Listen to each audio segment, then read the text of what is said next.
We're just heading down into Cutta Cave on a guided tour. This cave is just to the south of Katherine in the Northern Territory.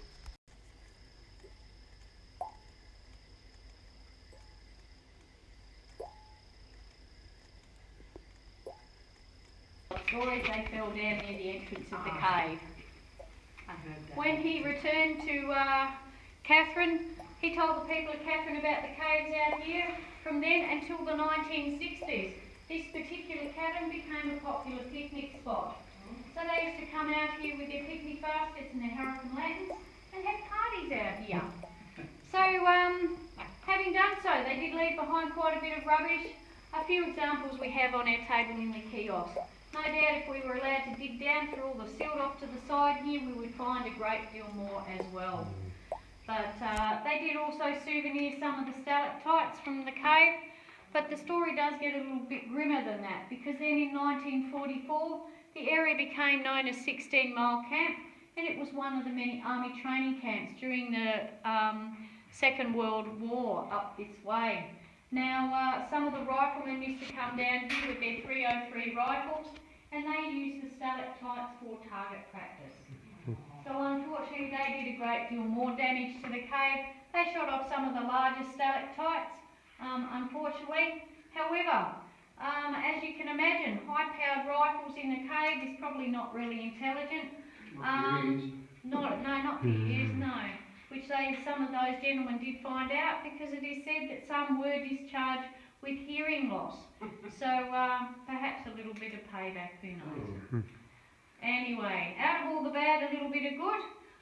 These two nice new white horns of growth on the bottom of our stalactite here, the scientists estimate to be about 85 years worth of growth within the cave. So it does sort of put it into terms that we can all sort of work with a little bit easier, I think.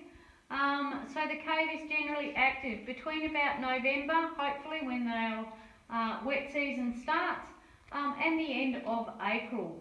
So after our first good couple of rains, it takes about a week to 10 days before the moisture does manage to get down here into the cave. Then by the end of April, generally speaking, the limestone above us has given up whatever moisture it does have to the cave, and our cave becomes dormant again. So we are fortunate. There are still a few areas that are dripping within our cave at present this year, and it's quite nice to hear that sort of very beautiful drip sound in our cave periodically. So any questions? Okay. It is. Oh, it's one of our little... you've got a pet stick in here. Oh well, yeah, sometimes we have a few pet snakes in here, that's sort of fun. Need a little nudge to get off the track. Yeah, right, Well, you know, the end of last year we had a few of those little brown tree snakes hatching here. And so, for what I presume, I guess the walkway must be a really nice surface. It must be the right temperature. So they like to sort of curl up on, they sort of sit along the edges or across the middle of the walkway, but they were only sort of about as thick as a piece of, a shoelace. So of course, if somebody trod on them, they'd be just concertinaed up. So we sort of had a few strategically placed sticks just to sort of give them a little bit of a tap along the way, just so that they yeah, well, that's it, just politely say, look, just move over a little bit, we don't particularly need you sitting just there.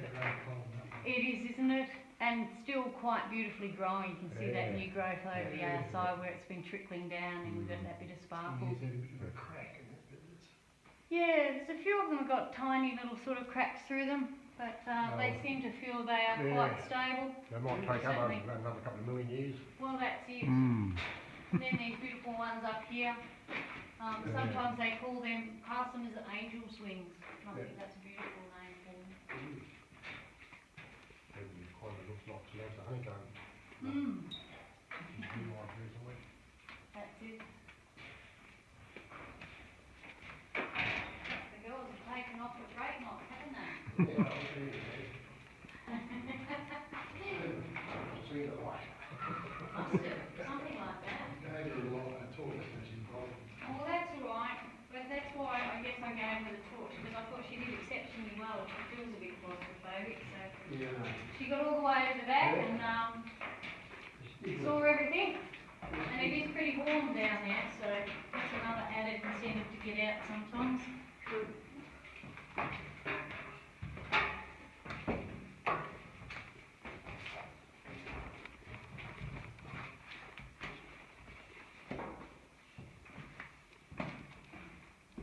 Just remember to keep your head down if you come through that one. Yeah.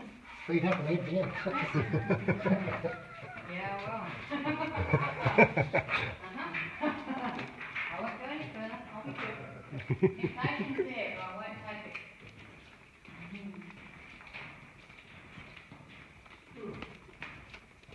We went through.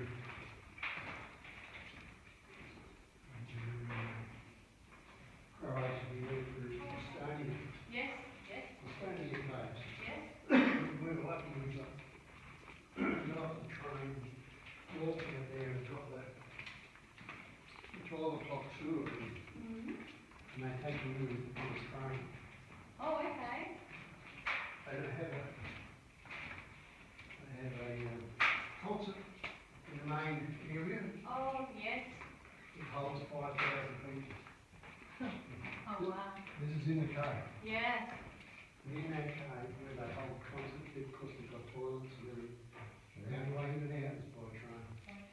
Isn't that incredible? You can't take photos there. Yes. Oh, okay. So absolutely magnificent. Yes. Because they have that many tourists going down there, they'll have guides that speak English, French, Yep. Italian. To sort of, So- to cover the whole German. gamut of, Yeah. yes. So you get broken up into, Language groups almost. Yeah, it is in the language. Yes.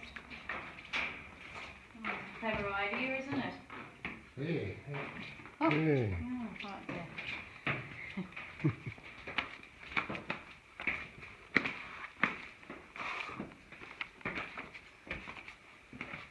Let there be light where there was.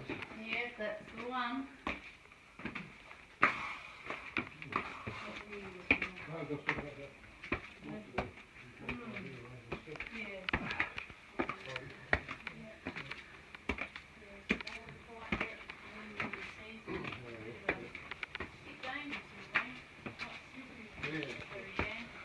Cutta Cave, just to the south of Cutta.